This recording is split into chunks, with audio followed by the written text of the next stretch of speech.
ఇటీవల ఆంధ్రప్రదేశ్లో 10వ తరగతి పరీక్షా ఫలితాలు వెలువడ్డాయి. అయితే ఈసారి ప్రైవేటు పాఠశాలకు ధీటుగా ప్రభుత్వ పాఠశాల విద్యార్థులు కూడా 590కి పైగా మార్కులు సాధించడం విశేషం.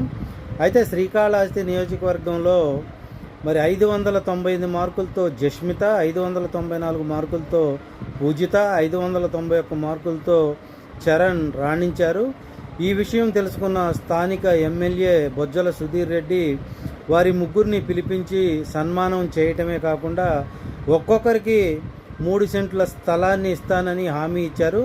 దీనివల్ల పేద మధ్య తరగతి విద్యార్థులు ఉన్నత చదువులు చదవటమే కాకుండా పిల్లల్లో ప్రభుత్వ పాఠశాల చదువుకునే పిల్లల్లో పోటీతత్వం కూడా ఇది పెరుగుతుంది.